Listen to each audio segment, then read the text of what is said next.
오늘 하나님 말씀은 시편 1편이 되겠습니다. 시편 1편 1절에서 6절까지 말씀입니다. 제가 먼저 1절 읽겠습니다. 복 있는 사람은 악인들의 꾀를 따르지 아니하며 죄인들의 길에 서지 아니하며 오만한 자들의 자리에 앉지 아니하고 오직 여호와의 율법을 즐거워하여 그의 율법을 주야로 묵상하는도다. 그는 시냇가에 심은 나무가 철을 따라 열매를 맺으며 그 잎사귀가 마르지 아니함 같으니 그가 하는 모든 일에 다 형통함이로다. 악인들은 그렇지 아니하며 오직 바람에 나는 겨와 같도다. 그러므로 악인들은 심판을 견디지 못하며 죄인들이 의인들의 모임에 들지 못하리로다. 무릇 의인들의 길은 여호와께서 인정하시나 악인들의 길은 망하리로다. 아멘. 하나님의 약속 시리즈 세 번째 말씀이 됩니다. 지난번에도 말씀드렸지만 성경에는 하나님의 약속이 참 많이 기록되어 있다고 말씀을 드렸습니다. 특별히 하나님이 우리의 삶을 얼마나 축복하기를 원하시는지 그 하나님의 축복의 약속이 성경에 많이 기록되어 있죠. 우리 역시 하나님께서 축복의 약속으로 우리의 삶을 채워주실 거라는 것을 잘 알고 있습니다. 그런데 간혹 우리가 이런 의문이 생깁니다. 왜 나는 여전히 약속하신 축복을 누리지 못하는 것일까라는 의문이 들기도 하고, 하나님이 다른 사람과 나를 비교했을 때 나를 저 사람보다 덜 사랑하는 것 같다. 아니면은 하나님이 참 차별하시나? 라는 생각. 혹시 그런 생각 들으신 적이 있으세요? 아니요, 생각 안 해보셨어요? 그냥 무조건 무대뽀로 믿죠? 저는 질문은 좋다고 생각합니다. 성경 읽으면서 질문이 있을 수 있죠. 물음이 있을 수 있습니다. 물어야 사람은 배우니까요. 근데 물음 없이 그냥 모든 걸 다 그대로 받아들이면 그것도 복인 것 같아요. 하나도 나는 의문이 없습니다. 모두가 아멘 할렐루야입니다. 그럼 얼마나 좋겠어요? 나쁜 일이 생겨도 할렐루야, 좋은 일이 생겨도 할렐루야, 별 기분이 안 좋아도 아멘. 그런 분은 참 대단한 것 같아요. 근데 대부분의 인간은 왜 내 삶이 이럴까? 제가 한번 이런 말씀 드렸잖아요.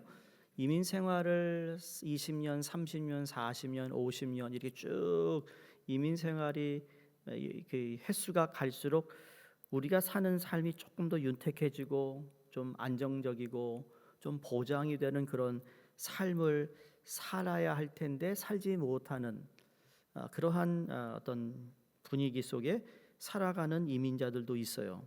그런 분들은 아마 제가 방금 물었던 이런 질문을 다 한 번씩은 했을 겁니다. 왜 약속을 하셨는데 난 누리지 못하는 걸까? 이 섭섭한 마음을 그래도 가지면 안 되는 이유가 사도 바울이 로마서 8장 32절에 이렇게 말씀합니다. 우리 함께 읽을까요? 자기 아들을 아끼지 아니하고 우리 모든 사람을 위하여 내주신 이가 어찌 그 아들과 함께 모든 것을 우리에게 주시지 아니하겠느냐. 이 말씀만 보더라도 우리가 하나님께 섭섭한 마음을 가질 수 없습니다. 왜냐하면 가장 좋은 것을 내주셨기 때문에 예수 그리스도 아들보다 더 소중한 게 어디 있겠어요. 근데 가장 소중한 것을 내어주신 하나님이라는 겁니다. 그러니까 우리에게 가장 좋은 것으로 축복해 주기를 원하시는 하나님이라는 전제 조건이 있다라는 거예요.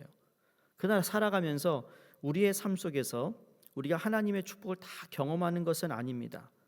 왜 하나님은 그렇게 채워주시기를 원하시면서 우리는 하나님 주시는 축복을 받는 자리에 서지 못할까? 두 가지 이유가 있다고 생각해요. 짧게 말씀드리면 한 가지는 하나님의 때가 아니기 때문에 기다리고 있는 과정일 수 있습니다. 누구 때가 아니라고요? 하나님 때가 아니라고요. 가장 좋은 예가 요셉의 이야기잖아요. 요셉이 어렸을 때 꿈을 꾸는니다. 그 꿈 때문에 형의 미움을 받고 그래서 노예 상인에게 팔리고 감옥 가고 쭉 보면 요셉의 삶을 하나님이 축복하시는 꿈이었어요. 그래서 이민자의 아들로서 남의 땅에서 하나님은 요셉을 애굽의 지도자로 세우실 축복의 계획이 있었는데 억울하게 그가 감옥에 갇혀 있을 때 그때는 하나님의 때가 아니었던 겁니다. 하나님의 때가 무르익어 그 정확한 때가 되기까지는 요셉이 그에게 주어지는 상황과 사건과 모든 환경은 그가 버텨야만 했다라는 거예요. 그러니까 하나님께서도 우리를 축복해 주시고 그리고 우리에게 약속하신 것들이 있는데 그 때가 되기까지 우리가 믿음으로 견디고 인내하고 버텨야 된다는 거예요. 제가 기억해요. 코로나가 탁 터지고 나서 제가 그때 목회하는 교회다가 그런 얘기했어요. 장사하는 분이나 비자하는 분에게 끝까지 버티시기를 기도합니다. 무조건 버텨야 삽니다. 못 버티면 끝입니다. 세탁소를 하던 네일 가게를 하던 맨하탄에 한 40명 종업원이 있는 집사님이 계셨어요. 데일리 가게인데 큰 데입니다. 그런데 그랬어요. 버티라고. 2번이나 제가 코로나 때 가서 버티라고 신방했다니까요. 뭐라고요? 버티라고. 이게 곧 지나갈 텐데 언제 곧 지나갈지 모르지. 어쨌든 지나고 나면 그 다음엔 이게 회복이 될 거니까 버텨야 된다. 뭐 이틀을 렌트를 못 내고 3개월 못 내어도 버텨라. 주인한테 가서 배째라. 그러고 그냥 서라. 그렇게라도 버텨야 된다. 근데 아니가 다를까요? 버텼어요. 버텼어. 물론 많이 축소를 했긴 했지만 버티는 거예요. 그러니까 요셉으로 하여금 축복을 누리지 못하고 기다려야 하는 기간이 있었던 것처럼 우리에게도 하나님이 아직 때가 아니다. 지금 과정 속이다 있다라고 말씀하시고 있다라는 겁니다. 또 다른 이유가 있는데 아마 이 이유는 대부분의 많은 성도님들이 공감하는 것일 수 있습니다. 그건 뭔가 하면 하나님은 주기를 원하시는데 우리가 축복을 감당할 수 있는 준비가 되지 않았기 때문일 수 있어요. 준비가 아직 안 된 거예요.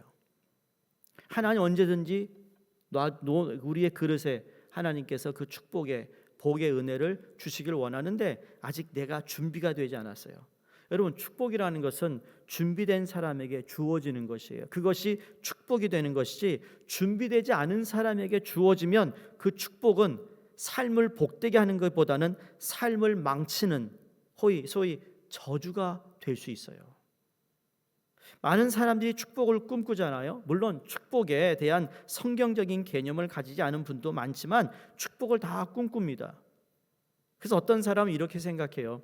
나에게 물질적인 문제만 해결되면 내 인생이 정말 복받은 인생이 될 것 같다라는 생각을 합니다. 근데 막상 그렇게 생각을 하지만 준비되지 않은 사람의 여러분이 복권이 붙으면 그렇죠? 소위 로또가 붙으면 말이죠. 그 사람의 인생이 잘 되나요? 한번 미국에서 그런 다큐멘터리 있었어요. 라로리 해가지고 크게 대박 그냥 돈을 탄 사람들의 인생이 어떤가 봤더니요 다 거지 털털이가 됐어요. 대부분이 그 돈 있으면 내가 근데 그래 간혹 그런 얘기 하잖아요. 라로를 타면 어디 숨어버리라고. 왜 숨으라고 그러죠? 사람들이 귀신같이 찾는데요. 전화 와서 어디 도네이션에다 도와달라 그런 전화가요 되게 많이 온대요. 그래서 잠수함 탄대잖아요. 물론 우리는 지금 에이 그거 뭐 정말 내가 탈 것도 아닌데 뭐 모르죠. 그러다가 여러분 가다가 지 옆에 있는 개센이 가서 하나 긁었는데 붕 터질 수도 있는 건데 어쨌든 이 복권을 받으면 준비 안 된 사람은 이게 가정도 막 그냥 붕괴되고 관계도 무너지고 그냥 삶이 아주 소위 miserable한 그러한 이야기들을 우리가 종종 듣습니다. 그러니까 하나님의 축복을 누리는 삶이 되려면 하나님의 축복을 담을 수 있는 그릇을 준비해야 되는 거예요. 준비. 하나님의 축복을 우리 삶에 채우기를 원하시는데 하나님 그걸 채워주길 원하세요. 하나님이 우리의 삶을 축복할 수 있도록 준비되어진 우리의 모습이 되어야 된다는 겁니다. 꼭 그렇게 되길 주의 이름으로 축원합니다. 오늘 시편 1편은 우리 예수 믿는 사람들이 좋아하는 성경 구절 가운데 하나라고 생각합니다. 저도 참 좋아하는 겁니다. 말씀을 읽고 묵상하는 사람들에게 시편 1편은 늘 꿀과 같은 그런 맛입니다. 단맛이 계속 나오는 그래서 이 말씀을 들으면 그냥 마음이 그냥 좋아지는 그런 성경 구절 중에 하나입니다. 근데 이 시편을 보면 이 하나님이 우리의 삶을 마음껏 축복하시는 모습으로 준비된 모습인가 하는 그 질문에 대한 답을 주고 있습니다. 그렇죠? 그러니까 시편 1편이 시작을 복이 있는 사람은 하나님의 축복을 마음껏 누리는 사람은 이란 뜻입니다. 그래서 그럼 어떤 사람인가? 그렇게 하나님의 축복을 마음껏 누릴 수 있는 사람은 어떤 사람인가? 오늘 그 첫 번째만 말씀을 드립니다. 첫 번째 모습은 뭐냐면 거부 또는 거절할 수 있어야 합니다. 이게 첫 번째 모습이에요. 뭐 한다고요? 거부하거나 거절할 수 있어야 한다. 1절 다시 볼까요? 복 있는 사람은 악인의 꾀를 쫓지 아니하며 죄인의 길에 서지 아니하며 오만한 자의 자리에 앉지 아니한다 그랬습니다. 자, 이 말은 거부하는 거예요. 그렇게 하지 않겠다라고 거절하는 항목을 1절에 기록해 놓았어요. 제가 아는 하나님은 여러분 굉장히 파지티브한 긍정적인 하나님이세요. 그렇죠? 여러분 하나님이 부정적인 하나님을 아시나요? 아니, 하나님은 늘 긍정적인 분이세요. 그래서 우리도 긍정적인 사람이 돼야 됩니다. 자, 좀 펴시고 옆에 한번 보세요. 얼굴을 보셔서 오늘도 고단하시지만 그래도 긍정적인 얼굴을 가지고 있는가? 예? 오늘도 그냥 부정적인 얼굴을 오늘 정말 운이 없어가지고 그냥 이런 일이 터지고 저런 일이 터지고 가게에서 말이야 빨랫감이 없어지고 말이야 어디 간 거야? 그런 거 말고요. 그렇더라도 긍정적인 찾을 거야. 어디서 나올 거야. 그렇죠? 어디서 나와. 그러니까 하나님은 긍정적인 하나님이신데 그 긍정적인 하나님이 그 긍정적인 것을 우리에게 담아주기 위해서 우리에게 야 이거는 너희가 먼저 거절하고 거부할 줄 알아야 돼라고 말씀하는 게 1절이라는 거예요. 1절. 그래서 1편을 펴시면 해야 할 것을 먼저 말씀하지 않으시고 우리로 하여금 하지 말아야 할 것을 말씀하고 있어요. 그래서 저는 그 질문의 답을 이렇게 찾아보았습니다. 하지 말아야 할 것이 먼저 거부되지 않으면, 하지 말아야 할 것에 대해서 먼저 행동이 취해지지 않으면 우리가 해야 할 일이 효율적으로 하나님의 축복을 누리기 위해 해야 할 일이 효율적으로 이루어질 수 없기 때문이라는 거예요. 내가 거부를 해야만, 이 부분을 거부해야만 하나님이 나에게 주시고자 하는 것을 담을 수 있다라는 거예요.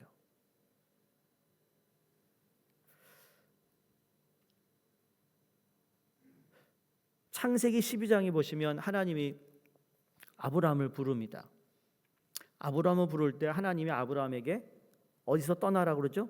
너의 아버지 땅 고향을 떠나라. 그렇죠? 떠나요. 떠나고 나면 그 다음에 하나님께서 너에게 어떤 약속을 주셨어요? 너를 축복하겠다 그랬어요. 그러면서 어떤 축복이에요? 네가 복의 근원이 될 거다 그랬습니다. 여기에 세 가지를 하나님이 말씀하시는 거예요. 그 성경을 우리가 볼 때 한번 제가 설명을 드린 적이 있어요. 양육발에서 했는지 기억이 안 나는데 어떤 얘기냐면 하나님께서 우리로 하여금 지금 아브라함에게 너는 지금 모든 걸 내려놓고 떠나라는 거예요. 이게 비우라는 거예요. 너의 그릇을 비우라는 거죠. 네가 익숙한 거 다 내려놓으라는 거예요. 네가 손에 익힌 모든 것들, 아버지 땅에서 농사를 지었던 양을 치었던 그 모든 걸 내려놓고 내가 너에게 가라고 하는 땅으로 가라. 이게 좀 출발하는 거예요. 그러니까 내려놓고 간다는 건 어떤 거죠? 내가 마이너스예요 지금. 여러분 지금 가지고 있는 거 다 내려놓고 하나님이 떠나라 그러면 떠날 사람이 몇 명이 있을까요? 물론 다 떠나시겠죠. 근데 언제 떠나느냐가 문제지. 지금 가라는데 갈 수 있는 사람이 있겠냐고요. 근데 지금 아브라함이 떠나요. 그래서 하나님 앞에서 자기를 다 비우는 거였어요. 비웠더니 하나님 어떻게 돼요? 복을 주시잖아요. 그거 채워주시는 거예요. 아브라함에게. 채워준 다음에 뭐라 그러죠? 마지막에 너는 모든 사람의 복의 근원이 된다. 네가 지금 체험받은 걸, 하나님의 복을 받은 걸 나누는 삶을 살라는 것이었어요. 이게 하나님의 항상 목적이에요. 끝은 결론은 뭐냐면 나누라는 거예요. 땅끝까지 이런 내 증인이 되라. 복음을 전하라는 것과 똑같은 얘기예요. 내가 내 모든 죄를 다 십자가의 보혈로 씻긴 다음에 그 하나님이 주신 새로운 의복을 입고 하나님의 자녀의 신분으로 이제 네가 복을 받은 사람이야. 엄청난 복을 가지고 있는데 이제 그걸 나누는 삶을 살라. 이 시나리오가 성경 전체를 다 도배하고 있다라는 거예요. 이해하시겠습니까? 그러니까 시편 1편에서도 네가 거부하고 거절하라라는 말을 하고 있어요. 네가 해야 할 일, 효율적으로 이 능률을 올리기 위해서는 네가 거부할 줄도 알아야 된다는 거예요. 짐 콜린스라고 유명한 분입니다. 스탠포드 대학의 경제학 교수기도 했고 세계적으로 유명한 책도 많이 썼습니다. 그 중에 하나가 Built to Last라는 책인데 이게 베스트셀러, 이 사람이 쓴 책은 다 베스트셀러입니다. 모든 CEO들이 다 이 사람 책을 읽습니다. 경제학을 공부하는 사람은 다 이 사람 책을 읽을 정도로 엄청난 영향력이 있는 사람이에요. 근데 이분이 자기의 책에 이런 경험담을 실어놓습니다. 자기가 목적을 딱 정했다라는 거예요. 어떤 목적인가 하면 1년에 100권을 읽는 목표를 세우겠다. 1년에 몇 권을 읽는다고요? 우린 지금 6주 동안에 한 권을 겨우 읽는데 허헉거리는데, 그렇죠? 1년에 100권을 읽겠대요. 야, 상상이 안 갑니다.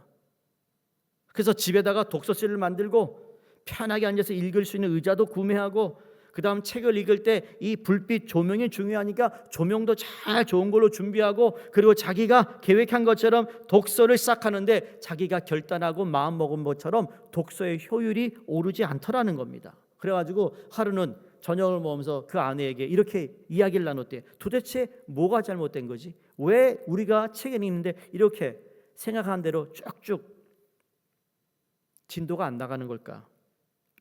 그러다가 이렇게 결론 내렸대요. 우리가 해야 할 것을 많이 준비를 했는데 정작 그 일을 하기 위해 끊어야 할 것을 끊지 못해서 그렇다라는 것을 알게 되었다라는 거예요. 이제 이런 거예요. 우리가 다 지금 사순절 책을 읽잖아요. 책을 안 읽고 있었는데, 책 안 읽는 시간에는 유튜브를 보거나 TV를 보거나 드라마를 보고 있었는데, 이 책을 읽어야 되니 어떻게 해요? 그 읽는 시간만큼은 다른 걸 안 봐야 되잖아요. 그렇죠? 그런데 아직도 나는 아침에 일어날 수 있어. 그리고는 볼 것 다 보고, 그리고는 내가 책을 읽는데 효율이 안 느는 거예요. 읽긴 읽는데 무슨 말 하는지 모르는 거죠. 졸려가지고. 좀 감이 오세요?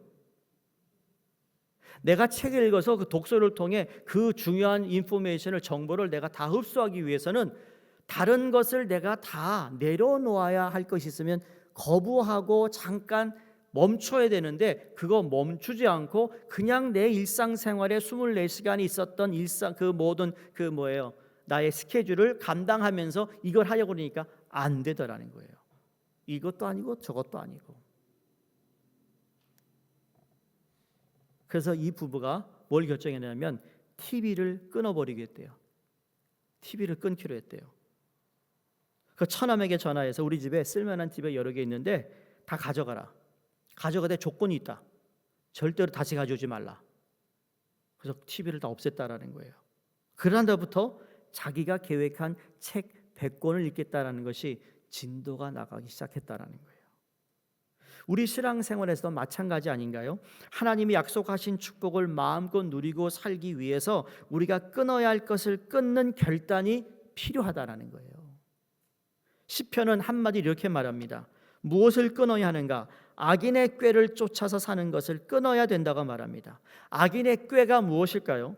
악인의 꾀는요, 성경에서 말하는 악인은 어느 살인자, 범죄자 이런 경우도 있지만, 성경에서 말하는 악인의 의미는 하나님과 상관없이 살아가는 사람들을 이야기합니다. 누구와 상관없어요? 하나님과 상관없이 살아가는 사람. 그래서 악인의 꾀란 하나님의 지혜가 아니라 세상적인 지혜를 기초로 둔 삶의 철학 또는 인생관의 가치관을 따라 사는 것. 그러니까 내가 세상살이 살아가는데 내 직장이나 내 사업장에서 세상의 철학과 가치관을 가지고 따라가는 사람, 그러니까 하나님의 뜻을 모르고 살아가는 그 사람들의 꾀에 넘어가지 말라는 거예요. 우리는 예수를 믿으면서 여전히 세상적인 가치에 무게를 두고 있잖아요. 그렇죠? 악인의 꾀는 하나님의 뜻과 상반되는 것이잖아요. 우리가 세상을 살면서 우리의 삶에 많은 영향을 미쳤던, 세상이 우리에게 가르쳐준 교훈들 가운데 지금 세상을 주도하고 있는 생각 중에 하나가 하나님의 생각과 굉장히 상반된 생각을 가지고 있다라는 거예요. 그러니까 무슨 행위로 남에게 악한 일을 한 사람, 여러분 그것보다 훨씬 더 영역이 큰 거예요. 지금 악인의 꾀라는 거, 거기에 우리가 넘어가는 거예요. 그럼 그게 무엇인가? 구체적으로 자기 중심주의입니다. 세상은 계속해서 우리에게 이렇게 얘기합니다. 네가 주인공이잖아. 네가 모든 크레딧을 받아야지. 이렇게 열심히 일하는데 말이야. 네가 희생하러 사는데 누굴 위해 사는 건데, 이런 생각들 말이에요. 그래서 미국 사람들 이런 이야기를 가끔 한다고 합니다. 영어로 Life is all about you. Do whatever you please. 네가 가장 좋아하는 거 그냥 해 라고 얘기합니다. 다른 걸 생각하지 말고 인생이라는 것이 무엇이냐, 네가 즐기고 네가 영광 받는 거 아니야 라는 오늘날 세상이 가지고 있는 주도적인 생각이라는 겁니다. 근데 이게 믿는 사람에게도 들어와 있다라는 거예요. 안타깝게도. 정말 안타까운 거예요. 근데 하나님은 상당히 다른 인생관의 가치관을 우리에게 말씀하셨어요. 대표적인 것이 마태복음 6장 34절에 너희는 먼저 그의 나라와 그 의를 구하라. 그리하면 이 모든 것을 너에게 더하시리라 그랬습니다. 하나님 뭐냐고 그러냐면 It's not all about you. It's all about God. 네가 아니고 하나님에 관한 거라는 거예요. 아멘이세요? 네? 근데 교회 와서도요, 내가 부각되게 내가 했다라는 걸 자꾸 이게 한다는 것 자체가 얼마나 세상적인 이 영향이 우리 교회까지 들어왔는지 모릅니다. 이걸 우리가 거부해야 된다고요. 우리의 인생을 주관하는 인생관이 내가 주인이고 내가 영광을 받는 것이 목적이 아니라 나는 하나님의 영광을 위한 조연이다 라고 생각해야 돼요. 우리는 다 조연이에요. 그것이 하나님이 우리의 삶을 축복하기 위해서 우리의 인생관이 되어야 한다고 말씀하고 있는 겁니다. 그런데 내가 조연의 역할을 하잖아요. 근데 하나님이 스팟라이트를 받지 않으세요. 희한하죠? 하나님 영광을 받는데 하나님은 하나님 앞에 조연 역할을 한 사람을 항상 높이세요. 내가 스스로 높아지려면 힘들고 부닥치는 게 많은데 하나님이 나를 높이기 시작하면 아무도 막을 자가 없는 거예요. 그래서 요셉 아무도 막을 자가 없었어요. 다니엘 아무도 막을 자가 없었어요. 다윗 아무도 막을 자가 없었어요. 예수님 아무도 막을 자가 없었다니까요. 그게 우리의 삶이 돼야 된다고요.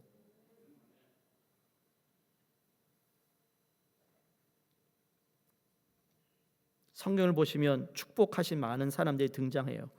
그들의 인생을 보시면 그들이 특별한 사람들이 아니었다라는 것을 알 수 있습니다. 흠도 많아요.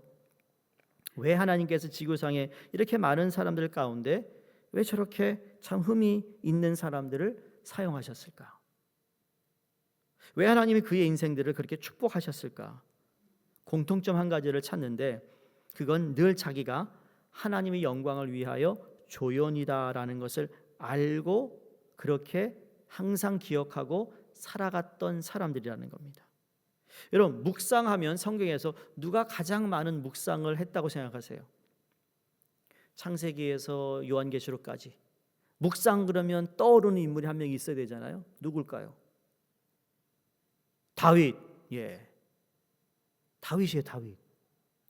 다윗이 시편을 쓰면서 그가 하나님 앞에 얼마나 많은 기도를 드리고 찬양을 드리고 하나님의 성전, 하나님의 임재를 묵상했는지 모릅니다.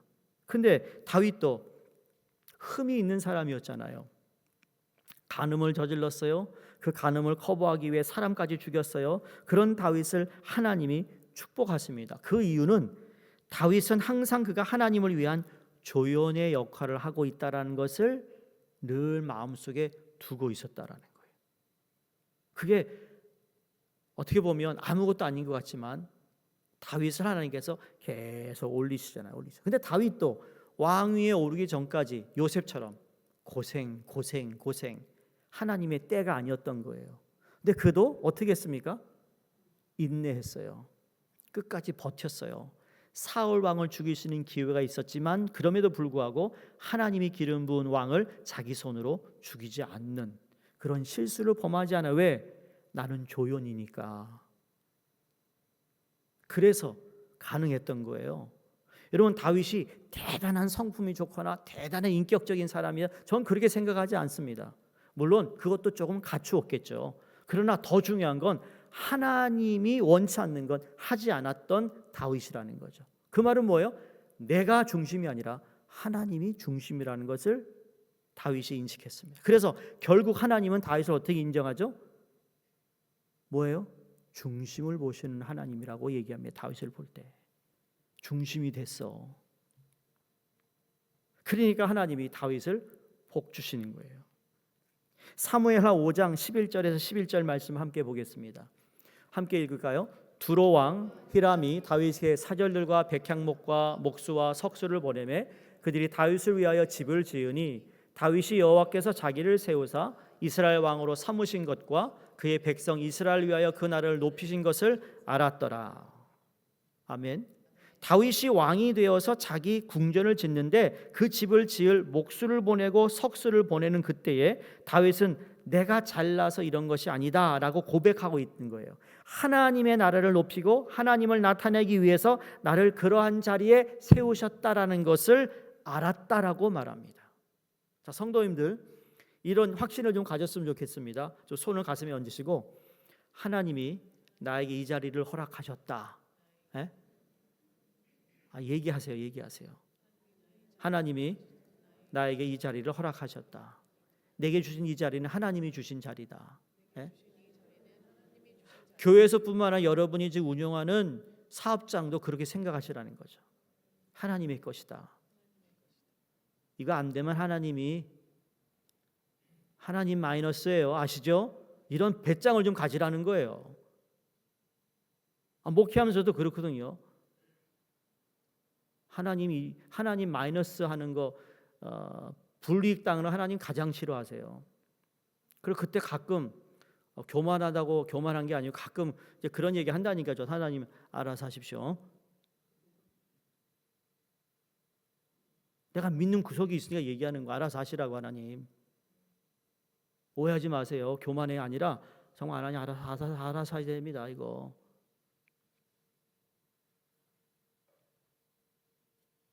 많은 분들이 걱정하신대요. 제 건강을 위해서. 너무 감사하더라고요. 예? 믿는 구석이 있거든요. 내 아프면 하나님 손해니까 알아서 하십시오 한다고요. 그렇다고 제가 마음껏 그냥 뭐 잠도 안 자고 뭐 그러는 거 아닙니다. 필요한 수면도 하고 건강하게 잘 제가 관리를 하면서 하는 거예요. 그냥 몸을 막 던지는 사람 아니라는 거예요. 안 돼요. 이제는 저도 안 되더라고요. 내가 할 것을 잘 하면서 하나님께 의탁하는 거예요. 그렇죠? 그러니까 여러분의 가정이나 사업장이나 직장을 그런 마음으로, 하나님 나를 이 자리에 세우셨는데 내가 하나님을 공경하고 하나님께 예배드리고 내 주인한테 말이야, 나 오늘 교회가 예배드려야 돼, 오늘 특송하는 날이야, 오늘 그래야 돼 라고 나왔는데 나온 것 때문에 손님이 떨어져 나는 게 아니라 나가고 그렇게 나가니까 손님이 더 잘 붙는 그런 사람이 되라는 거예요. 그런 기도하셔야 돼요. 요셉에게 하나님께서 특별한 은혜를 주시잖아요. 요셉이 하는 일마다 잘 되거든요. 요셉이 감옥에 가서도 감옥 간에서도 그가 총무 역할을 합니다. 보디발 집에서도 총무 역할을 합니다. 하는 것마다 잘 되니까 야, 얘는 행운이 있는 애야, 복 있는 애야 라고 하니까 누구든지 그 사람을 고용하고 싶고 같이 있고 싶어 하는 거잖아요. 여러분이 그러한 존재라는 거예요. 문역을 들어가실 때, 사업장 들어가실 때 그런 마음으로 들어가요. 하나님 오늘도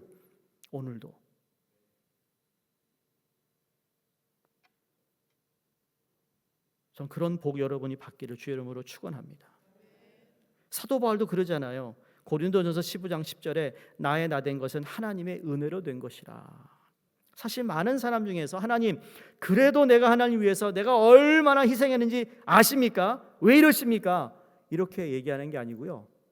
하나님, 내가 하나님을 섬기기 위해서 너무나 많은 것을 희생했습니다만, 그러나 이 희생도 하나님의 은혜 때문에 했습니다. 도와주세요. 불쌍히 여겨주세요. 이런 고백이 있어야 되는 거죠.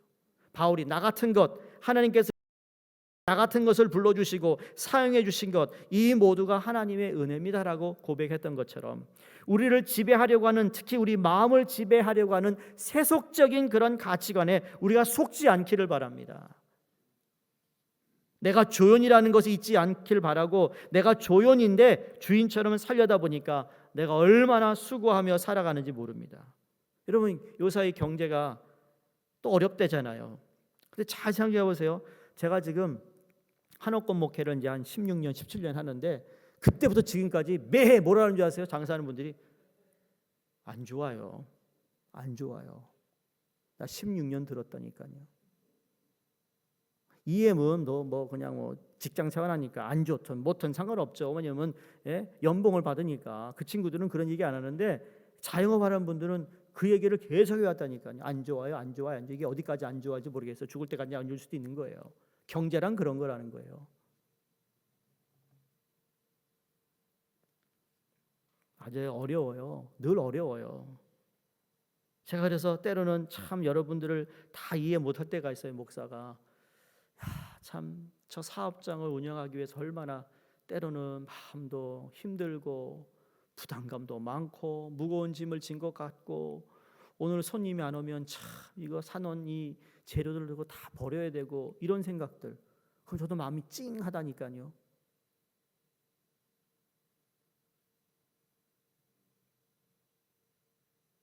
그런 어려움을 우리가 지나가고 있어요. 과정이에요, 과정.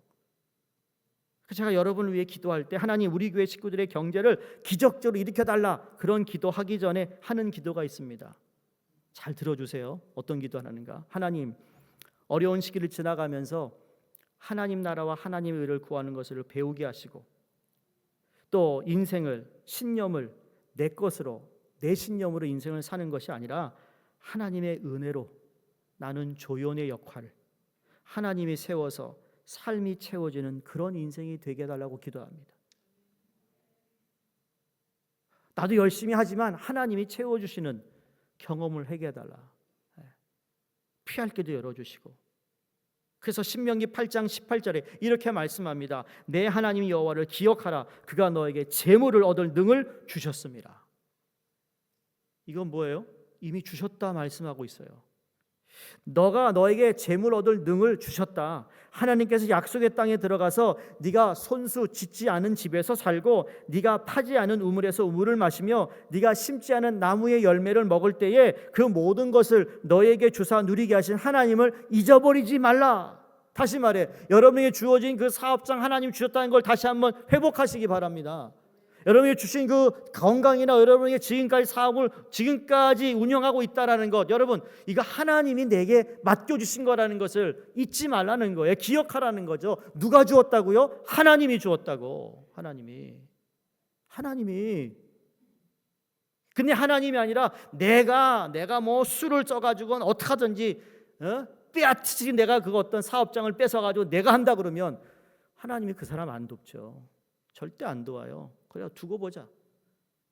네가 오래 사나 내가 오래 사나 보자. 하나님 그래요. 우리 하나님 그럴 때 아주 또 냉정하세요. 재미있는 분이에요. 하나님이. 많은 재물을 하나님께서 주시고 축복하실 때, 내가 탁월해서 내가 뛰어나서 열매를 먹는 것이 아니라 하나님이 그 능력을 주셨음을 잊지 말라. 능력을 주신 거예요. 여러분이 그런 역할을 할 수 있는 능력도 하나님이 주셨다라는 거예요. 하나님이 안 주셨으면 아무것도 안 되는 거죠. 사업장도 주셨어, 직장도 주셨어, 거기서 열심히 내가 하면서 손님을 받고 하는 이 모든 일도 정말 친절하게 할 때, 그것도 하나님이 내게 주신 거라는 거예요. 하나님 저까지 다 주신 거예요. 그렇게 할 때 하나님의 영광을 받으세요. 하나님 영광을 받으시면 하나님이 끊임없이 그들의 삶을 채우시는 하나님이 된다는 사실을 믿으시기를 주의 이름으로 축원합니다. 그러니까 이스라엘 백성들이 왜 모세가 신명기 이 8장 18절 이 말씀을 했냐면 이스라엘 백성들이 그 하나님을 잊어버렸던 거예요. 잊어버린 거예요. 그래서 여러분 우리가 출애굽기 재미있는 걸 읽고 있는데 지금부터 재미가 없죠. 그 성막 나오고 제단 나오고 뭐 물두멍 나오고 이게 무슨 말이야. 그러니까 재미가 없는데 출애굽기 이제 신명기는 또 괜찮아요. 근데 민수기가 문제고 레위기가 문제예요. 기대하시라. 근데 그 모세 오경을 보시면 하나님은 딱 한마디 하세요. 너는 나를 기억하라. 이런 얘기 하시고 그다음에 이스라엘 백성들은 하나님께 뭐라고 그러죠? 하나님 우리를 기억하여 주시옵소서. 또 하나님께 그렇게 대변합니다. 하나님은 너는 나를 기억해라. 네가 어디서 왔는지 기억해라. 또 우리가 힘들어지면 하나님께 하나님 나를 좀 기억해 주세요. Remember me. Remember me. 왜 이스라엘 백성들이 하나님을 잊었습니까? 그들의 마음속에 그들이 주장하고 있는 가치관과 인생관이 변하지 않았기 때문이에요. 우리도 이런 실수를 범할 수 있어요. 우리의 가치관이 변해야 되고 인생관이 변해야 되는데 인생이 다 나를 위한 것이라 생각하면 우리의 인생관은 절대 변하지 못합니다. 인생은 따라해 보세요. 하나님을 위한 것이다. 인생은 하나님을 위한 거예요. 우리 삶은 하나님을 위한 것이에요. 40일 목적이 이끄는 삶 읽고 계시잖아요. 우리가 철저하게 우리가 지금 깨닫고 있어요. 우리 인생은 하나님을 위한 거예요. 그래서 하나님이 영광을 받으시면 이 모든 것들을 너에게 더하시리라 하신 거라는 거죠. 근데 삶의 철학이 변하지 않으면 삶은 자꾸 엉뚱한 방향으로 가게 되는데 오늘 본문 보시면 시간이 많이 가서 이렇게 말합니다. 악인의 죄를 쫓게 되면 거기서 끝나는 게 아니다라는 거예요. 그 다음에 뭐예요? 죄인의 길에 서는 거예요. 또 거기서 그치지 않아요. 그 다음에 뭐예요? 오만한 자의 자리에 서게 된다. 오만한 자는 악한 말로 하나님을 조롱하는 사람이에요. 하나님의 존재와 하나님의 행하심에 조롱하고 멸시하며 부인하는 사람. 그리고 나면 자리에 앉는다는 것은 잠시 머문다는 게 아니라 아예 거기에 터를 잡고 사는 것을 의미합니다. 예수를 믿었어요. 교회를 다녔는데 어떤 일로 인해서 교회를 나가 또 떠나 신앙생활 안 해. 이게 지금 그대로 따라가고 있는 거예요. 교회를 세상의 가치관으로 자꾸 보니까 말이죠. 사회적인 어떤 윤리 도덕적으로 교회를 보니까 이게 안 맞는 게 너무 많은 거예요. 교회 안에. 이건 신앙과 믿음과 하나님 앞에 따라가야 하는 순종이 필요한 부분이 있는데 그건 얘기하지 않고 이성적으로 윤리적으로 도덕적으로 맞지 않으니까 교회가 이러면 안 된다고 얘기합니다. 세상을 그렇게 떠들어 다녀요. 틀린 말은 아니지만 그렇게 교회를 보고 말씀을 보는 건 아니라는 거예요. 성도님들. 근데 보세요. 그런 사람들이 이미 교회를 욕하고 하나님에 대해서 부인하고 그리고 그들이 앉아있는 자리는 어느 자리예요? 잠깐 머무는 자리가 아니에요. 그래서 우리가 안타까워하는 거예요. 그래서 우리가 기도해야 되는 거죠. 말씀을 마무리합니다. 오늘 말씀에서 악의 꾀를 쫓아 살았던 인생은 마지막 자리 어떤 자리였습니까? 복 있는 사람이 앉아야 할 축복된 자리가 아니라 오만한 자의 자리에 앉게 되었습니다. 다시 한번 우리의 삶의 목적을 점검할 수 있으면 좋겠어요. 내 삶의 목적이 하나님의 영광이 될 때 하나님은 그 삶을 축복하시지 않을 리가 없다라는 겁니다. 복 있는 사람이 악인들의 꾀를 따르지 아니하고 죄인들의 길에 서지 않고 오만한 자리에 앉지 않는 것이 목적이 아닙니다. 그것은 긍정적인 것을 행하기 위함이라는 걸 잊어서는 안 됩니다. 다시 말해 긍정적인 이제 2절, 3절, 4절에서 나오는 긍정적인 것을 받기 위해 이것을 거부해야 된다는 거죠. 그래서 버려야 될 것은 한 절밖에 없으니 얼마나 다행이에요. 근데 주시게 하는 것은 2, 3, 4, 5, 6절이나 5절이나 하나님께서 말씀합니다. 그러니 긍정적인 것을 행하기 위한 준비 과정이라는 것을 우리가 기억하면서 하나님께서 내게 주실 것을 믿는다. 내가 준비된 사람으로 살아야겠다. 오늘도 그렇게 살고 내일도 그렇게 살고 하나님의 약속은 절대로 변하지 않고 내가 준비된 사람으로 하나님께 서겠습니다라는 그러한 결단이 오늘 이 저녁에 있기를 주의 이름으로 축원드립니다. 기도하겠습니다. 하나님 아버지 감사합니다. 하나님의 약속을 믿으며 특별히 우리를 향하신 하나님의 축복을 믿습니다. 때로는 그 축복이 임했음에도 불구하고 우리가 준비되어 있지 못해서 받지 못했음을 말씀을 통해 깨닫습니다. 때로는 지금 하나님의 때가 아니어서 우리를 더 훈련시키시고 우리를 통하여 준비된 사람으로 단련시키신 하나님의 뜻을 또한 발견하게 하여 주셔서 하나님 인내하게 하시고 끝까지 잘 믿음으로 우리가 조연의 역할을 잘 할 수 있도록 도와주시옵소서. 거부하고 거절해야 할 것을 당당히 거부할 수 있는 믿음도 주시고 용기도 허락하여 주시옵소서. 예수님 이름으로 기도드리옵나이다. 아멘.